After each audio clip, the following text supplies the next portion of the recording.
Hello, and welcome to another edition of Sutton Impact Family Style. I'm Jason. I'm Bill. Welcome. I'll start us off with our sport business moment today. All right. And, we've been following this esports story for a while. And now I saw that the NASCAR tracks, and NASCAR's been losing attendance and losing TV ratings. But NASCAR now is finalizing a venture that's going to bring racing-themed video competitions. And we're not going to do them in the track. It sounds like they're going to bring in some trucks and do it on the grounds, in these trucks, in these mobile trucks with gaming units on them. That makes sense. But they have two games: it's iRacing and NASCAR Heat.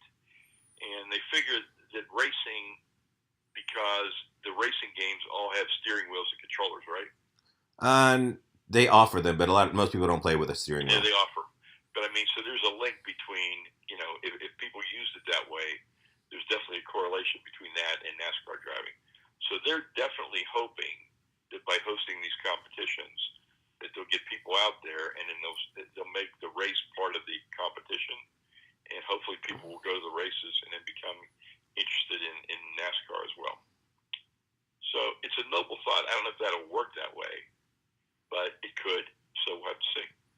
I would say the one issue, knowing games quite a bit, is that the people that buy NASCAR Heat are typically NASCAR fans. The video game racing fans are buying Forza Horizon, Need for Speed. NASCAR Heat is so far down the list of the games that non-NASCAR people play that I wonder if it's going to bring in anybody that wasn't already a NASCAR person. Yeah. It's kind of a niche game. Like, there's so many great racing simulators and driving simulators that it's probably like 10th or 11th on that list. What about iRacing? I actually don't know much about iRacing. I think it's a VR. Isn't it a VR experience? I believe. No, it's a racing game. It's listed as a racing game. Oh. I think it's a VR racing game, though. With the helmet. So, that could bring more people. I suppose. So, I give credit for trying to do something different, something outside the box, something to try and move in the right direction. Definitely. Why do you think their ratings are down any more than everybody else's ratings are down? Oversaturation. Okay. Just the same thing I think for football. Just oversaturation, just too much of it. I call it the Krispy Kreme donut phenomenon. When there were very few Krispy Kreme donuts, everybody wanted a Krispy Kreme donut. And when you started putting one on every street corner, guess what? People got tired of it, and then that was the end of it. Yeah. Just oversaturation. You got to keep them wanting for it. That's why, and my theory is it's always like Fenway Park. The Red Sox could build a much bigger stadium and have many more fans there at every game, but keeping it small, you're keeping the prices up and you're keeping the demand up. It makes sense. That's what some of these things have to do. Yeah. Well, good luck to NASCAR, I suppose. I talk all the time about too many baseball games. Like if you took off 20 regular season baseball games, so you cut it back to 140 where it used to be, and then you add another postseason round. Maybe the wild card's not one game. Now the wild card's best of three, or something. So or you have, I don't know, another wild card. I don't know, crazy stuff. But if you start expanding that, maybe that is what you need to do. But they're just hesitant to give up the 20 games, which would be 10 home games and 10 away games. But if you're paying for 81 games and I take 10 out, you're paying for 71 games. I'm assuming you wouldn't have a problem paying for the same price you paid for the 81 games, because they're going to be more meaningful. Probably. I'm sure you'd have to lose a little bit. Maybe you get more sellouts because the non-season ticket holders want to go to more games, and maybe just throw your season ticket holders some other kind of bone that makes them happy, for the less games. Yeah, we'll have to see. Well, but anyhow, I'm applauding them. I think it's a good moment. Yeah. To try it. I think so. Now, I want to talk about I went to the NHL experience last night, and I'd never been to the NHL skills competition, and I'd never been there before, and I was really, really impressed.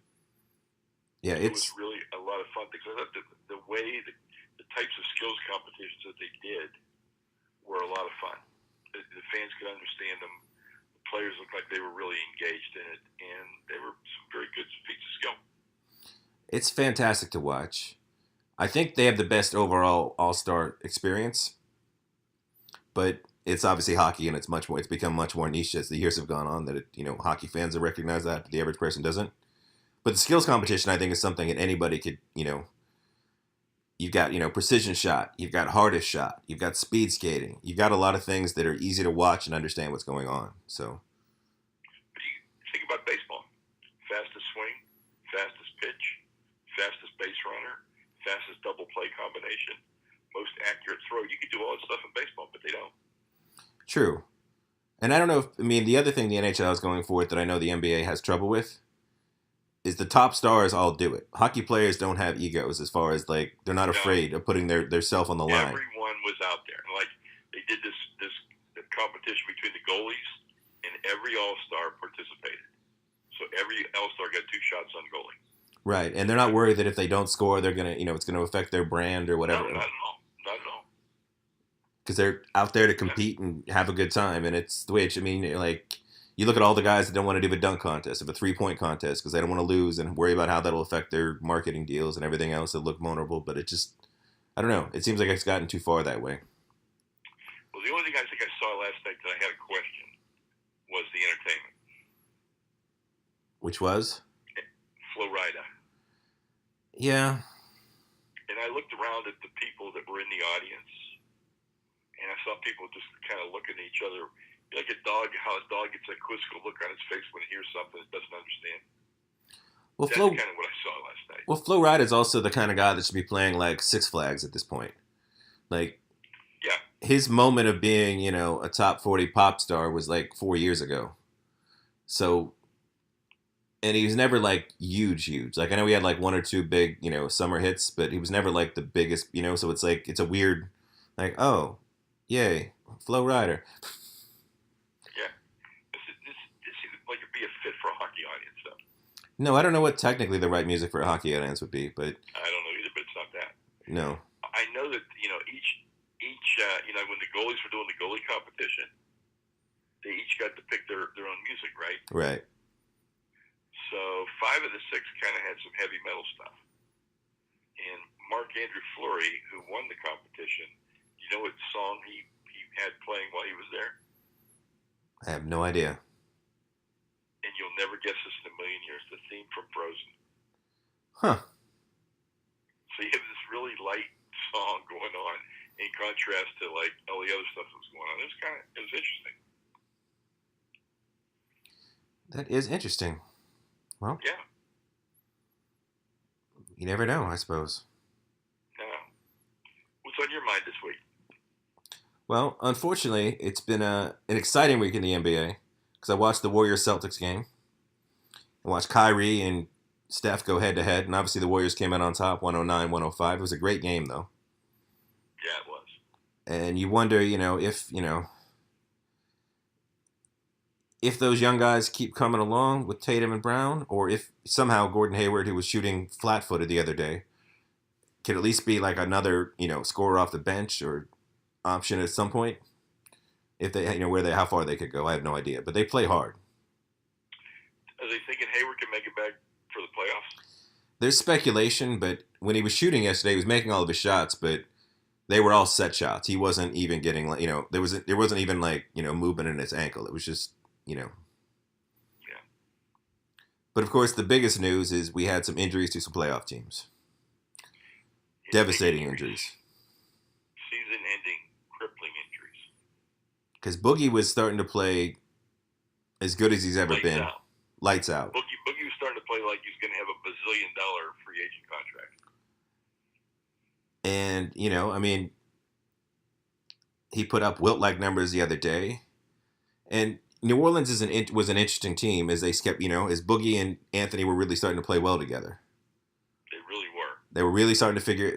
That was one of those trades last year that you were like, you're not giving up much. You're giving up Buddy Hield and some junk, and Buddy Hield is still not much.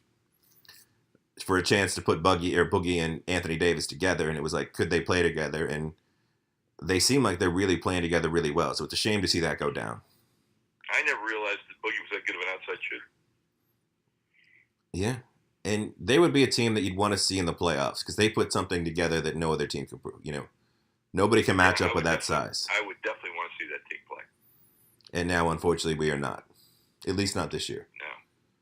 No. Um, And the Andre Robertson, that was another bad injury. It was. That team, that's the hottest. That team's 25-8, I think, since the 1st of December. Yeah. And again, that was a team that was finally starting to figure it out. People were writing them off, thinking that, the Carmelo, Paul George, Russell Westbrook thing was a failed experiment. Russ was getting blamed a lot, especially as Oladipo was thriving in Indiana. But that team was finally starting to put it together. And although Roberson takes a lot of crap when he's on the court, for all the things he doesn't do, he brings a lot to the table. I saw his defensive stats. He's incredible. Yeah, he's an incredible defender on the wing. And again, if you're playing, whether it's the Rockets with Harden and West, or you're playing, obviously, Golden State, like, that's one more guy, a competent guy to have out there. Even though he's a bit of a liability on offense, he really brings it defensively. And now he's gone. Hey, with Russ, Paul George, and Carmelo, you don't need him on offense. No, you don't. But it's nice, to at least have somebody when he's out there at the 3-point line, you don't just ignore him. The defense can't quite sag in as much but when he's out there, like, you can just sort of sag in and let them, because nobody's worried. If Andre Robinson's going to hit 5 threes in a game, you're like, whatever. We'll let him hit 5 threes. So, but again, it's sad NBA news, but it's still been a great, exciting season, and people are still talking, and I'm looking forward to seeing. I will say, though, I'm pretty much just ready for the playoffs. I don't really care about the All-Star game because I thought they just completely blew it by not televising it. Oh, you mean the draft? The draft. See, and I think both ways on that. I'm thinking if my ego, if, say, you're on my team and you don't pick me, or I'm the last pick, but we're teammates, like somebody that's LeBron's teammate or something like that, are you creating more of a problem? I mean, if you're worried about that, then don't do it in the first place. I mean, the NHL did it, and they interviewed the guy that got picked last, gave him a car. I feel like if you want to do this draft and make it a thing and talk about it, it's got to be televised. Otherwise, don't do it, because otherwise it's just a waste. I mean, unless the fans are picking the teams or, some random, you let Magic Johnson and Larry Bird be, you pick 2 classic players and let them be the guys that pick, which sort of eliminates, the potential, like if you had the Bird squad and the Johnson squad and they're picking the teams, and it doesn't really matter as much, If you have legend, like, honorary legend coaches, then they're picking and it's not that big a deal. But otherwise, it just feels kind of stupid to me. Like, I do want to know who got picked when and who got picked where and how it all played out. Because, that's the only point in doing it. I just think there's a lot more ego in the NBA. We were talking about the NHL, how the NHL thing was. Yeah. And then I'm thinking about the NBA players. I'm thinking it could be a recipe for disaster. Oh, it definitely could be. I'm just saying, like, if that's what you're putting out on the table, this is what we're doing, then I want to see it, or don't talk about it and just do it somewhere else. Like I said, I think the answer is you either have, I don't know, I mean, you either have some sort of lucky fan contest where the fan gets to be the honorary captain and 2 fans get to go head-to-head and pick it, or you pick, honorary weird celebrity captains like, Kevin Hart and Will Ferrell, let them pick the teams and joke about it and have fun on TV, or you pick 2 legends, and let them pick the team. So at least we're seeing the drama of picking the teams. Right. Because I think those are viable options that, they can think about in the future. That way nobody's feelings can really be hurt, because it's like, who cares that Kevin Hart didn't pick Kevin Love, who probably shouldn't be an all-star anyway, but that's a whole other issue. But because I don't know what you do. There's the reverse of what I'm talking about. Did LeBron pick Kevin Love because he thought he had to? Well, somebody had to eventually. I assume he got picked pretty close to the bottom, though. We know he picked Kyrie and he picked KD, so we'll see. He's got a pretty amazing team. He does. I kind of like the other team, though. They can shoot, and they got a couple bigs, and they got Giannis, the Greek freak, so, and Steph and Clay and Harden. Who had a 5-step Yeah, it was. 5. I know. I don't understand. I don't understand. You all of a sudden, Naismith invents these rules. We play by them for over 100 years, and now all of a sudden in 2017, 2018, we have the Euro step. And the crab dribble that LeBron invented. Yeah, why? Because superstars get superstar calls. I don't know. Jeez, the 5-step dunk though was ridiculous. I know, a no call. You got to call that. You just do. You have to call that. Because that's what makes being able to boo those things inside the rules is impressive. If you can take 5 steps, anybody can get to the basket. So I'm going to give you a retro moment now, since we're talking about All-Star. Okay. Different things. On my YouTube feed yesterday was Pittsburgh Dad talking about the loss to Jacksonville, which was pretty funny, and then taking his kids to shopping at Giant Eagle. But one of the things that was down in the corner was Pistol Pete Maravich playing horse against Bob McAdoo. Oh. And I remember in the 70s, you were little. I mean, it was early 70s, so you weren't even born yet. They had this NBA competition. It was like a bracket. And at halftime of every Sunday telecast, there was a horse competition. And you were playing for like, I think, $100,000 or something like that if you won it all. And I got to tell you, it was tremendous. You should go watch it. Pistol Pete versus Bob McAdoo. Now, did they try to Didn't they try to bring that back when KD was a rookie? I think so, but that was just like an NBA All-Star competition. Okay. This was season long. This is almost like the old home run derby thing they did in baseball, but this is like season long horse competition. And then they also had a season long one-on-one competition that they did. But it was in the days when the NBA was just really trying to establish itself. But I'll tell you what, it was really good.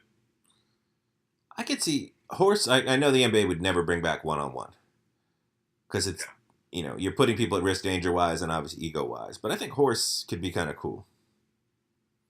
Oh, it was ridiculously cool. Even if it was some sort of weird like team horse that was shown at halftime, like was just sort of passed around. So it was like, the Chicago Bulls, let's say Lauren Marketing shoots, a behind the back shot and he makes it. And then it's, and their next opponent was the Magic. So now somebody on the Magic has to make that shot. And then it just keeps going and keeps going, And that way nobody... I think it was kind of fun, and you got to see the players in a different light. It was kind of cool. Well, this is an odd trend. I thought about it in a long time, and I watched it yesterday, and I enjoyed it. Well, as we talk All-Stars and we talk different lights, I guess we have to bring up the ridiculous reinvention of the XFL. Yes, let's talk about that. So, Vince McMahon sold... is that everybody's going to stand for the national anthem. No criminals, no criminal record. No criminals, no criminal records. I'm assuming this is not going to be on broadcast TV. This is going to be streamed, and he's going to try and sell it to Amazon Prime or Amazon or somebody that's trying to get at some sports business. Is what I'm thinking. Right. And I'm thinking that looking at where I live, if you're going to put one in Florida, you're obviously going to put it in Orlando because it's the only one without an NFL team. And I'm thinking to myself, you've got so much college football and so much pro football. I just don't see anybody saying, well, I want more. No. I just don't see it. And if you don't have really quality players... Which was the XFL's biggest problem. It was. And so, if you're going to give me some retreads from Florida and Florida State, hope I'm going to watch that, you're going to learn, again, that same lesson that I liked them when they played at Florida, but obviously they weren't good enough to play in the NFL, so why do I want to pay to watch them now? And I got new guys in Florida. And those people that are into Florida football, they watch the spring game. They're all about, off-season football. They don't need, I know because they're going to start this in January, I think, right? Is when the season going to start? Yeah.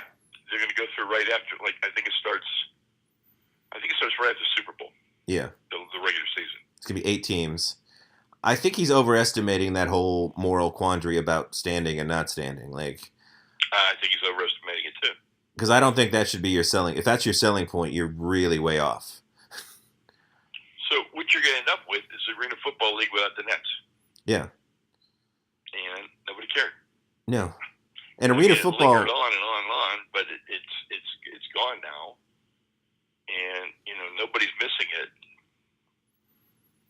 And arena football, at least it had the nets and it had some different rules and it had some, you got some. It had a unique. It was something different. They were doing. It wasn't just here's football without anybody with any sort of moral blemish on their record who does exactly what they're told. I mean,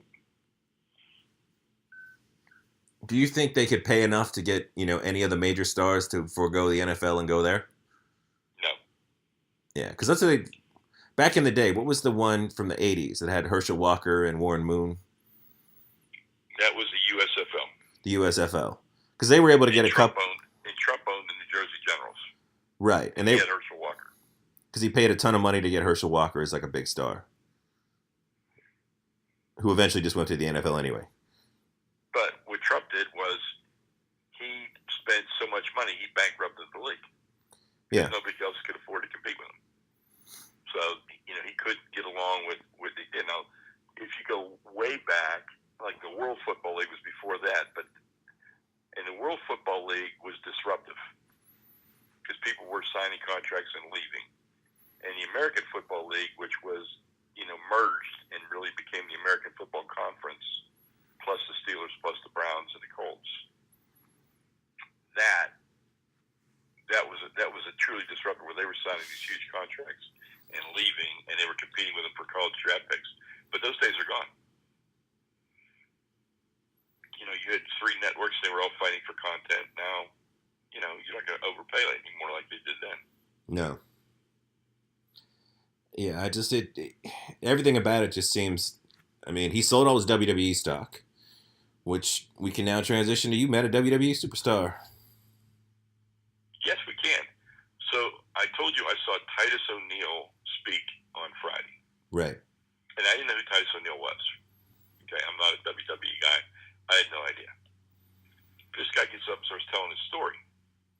His mother was raped when she was 11 years old. And everybody wanted her to have an abortion because she was raped and because she was 11 years old. She fought everybody, said no, and so he was born to a 12-year-old mother. And then it goes on, all the stuff he's achieved and everything, and he was in trouble and went to this youth ranch, and it was an amazing story. So I came away with a ton of respect for this guy. I was really impressed. And then I talked to you about it, and you were telling me how good of a WWE guy he was. He's one of those guys that's been around, has a lot of talent that they just never seem to know what to do with. Yeah, like he played college football, he played pro football at Jacksonville. Yeah. I mean, typically they gave him a fairly racist, tag team. He was like the Players or something like that with a Z when they first came out. Mm-hmm. And now he's got a brand called Titus Worldwide International, and it's like he's got a stable of wrestlers under his sort of leadership. He's always been a talented guy. He's got the right look. He just, for whatever reason, he's never gotten the big push. But he seems very like I said, he seems like a really cool person, and they've kept him around for a long time, which usually means people like him. He's just never been able to be, the big star like The Rock or a Cena. But yeah, he's very good on the microphone, good in the ring, good athlete. Seems like a good dude. So yeah, I was really, really impressed. Yeah, I can completely see that. Yeah, and again, we don't talk a lot of wrestling on this show because it's wrestling. It's entertainment. But they do cover it on the Bleacher Report and on ESPN now, because ESPN has a big feature on the Royal Rumble, which is tonight, which may or not introduce Ronda Rousey, although she keeps denying it. There seems to be a lot of speculation that she's going to be there in the ring. It's a second life for her. What did you think about the premiere of The Alienist? I did not see the premiere of The Alienist. I don't get that channel. Okay. I thought it was really, really well done. Okay. I was very impressed with it, really into it, going to watch it again next week. And also going to a show called Bellevue, which has Anna Paquin, whatever her name is, from Sookie Stackhouse from True Blood. yes. And the original Rogue from And, the X-Men movies. yeah, so we'll see. I mean, it was interesting. It was an interesting opening episode. It kept my attention, so I'll definitely watch it again this week. But The Alienist really was really, really well done. Okay. Very authentic, good period piece. Really, I just thought it was tremendous. Nice. Very nice. And it's on, for any of our viewers, any of our listeners want to watch, it's on TNT on Monday nights at 9, I believe it is. Or on demand. Streaming TNT on demand. Okay. I have a few shows I'm hoping to check out today. It was a busy week at work. I didn't get a chance to watch much. I did discover 2 new bands that I really like. Both Canadian. Okay. One is Ben Kaplan, and you should go to YouTube and you should check out Down to the River. He's sort of a singer-songwriter. If you go to iTunes, they actually list him as, when they put other related artists, they put Simon and Garfunkel and Joni Mitchell, although it doesn't seem anything like that, but it's just pretty much guy, guitar, singing, but it's really, really good stuff. So Ben Kaplan, Down to the River is the one you want to check out on YouTube. Okay. And then the other band is just sort of a weird, fun band that if you saw them and you listen to them, you would not think they were Canadian as well. I'm not sure why I went all Canada with my music this week. But it's a band called the Dead South. And they have like a big stand-up cello or bass from time to time. And they always have a banjo. And it's sort of like weird banjo, folk, rock, country sort of stuff. Which sounds like something I would like. Yeah, there's a song called Banjo Odyssey, which is a great song, but maybe you wouldn't want to think about the lyrics too hard. Because they're sort of making fun of this typical Southern experience. So there's a line about she may be my cousin, but she needs some good loving anyway, sort of thing. Vibe to it. Okay. So, I mean, you got to keep the, but it's a song making fun of the South. And then In Hell I'll Have Good Company is sort of their big hit. And it's just 4 guys and, it's interesting. Like for me, it's not really in the kind of music I typically listen to. I don't have a lot of banjo stuff on my iTunes. But it just hit us, it was nice. Different. Well, how'd you come across it? Someone on Facebook had posted a video for a song called Thrash Grass, which was supposed to be a banjo metal band. So I felt obligated to watch that because I'm like, well, this sounds bizarre. I need to hear what this sounds like. And I wasn't a huge fan of it, but then I saw the band Dead South next to it, and I'm like, well, I'm already here on YouTube, and I'll just go down the YouTube rabbit hole. Listened to the Dead South song, really liked it. And eventually, somewhere along the way, I read some comments about what people thought of the band, just because I was listening to the song. And then it said, the best things to come out of Canada musically the last few years are the Dead South and Ben Kaplan, which sent me to Ben Kaplan, and then I heard that song, and I was really into it. So, went on a little YouTube for, It's always good, too. If you, just go on YouTube and start, pick a song you like, and then just start looking at other bands over on the other side. I know you can do it on Spotify, too, but it's fun to do it on YouTube. You see what they look like. And, I don't know. But again, not much TV or music, but that's two bands to at least check out. Can't guarantee you like them, but it's something different at the very least.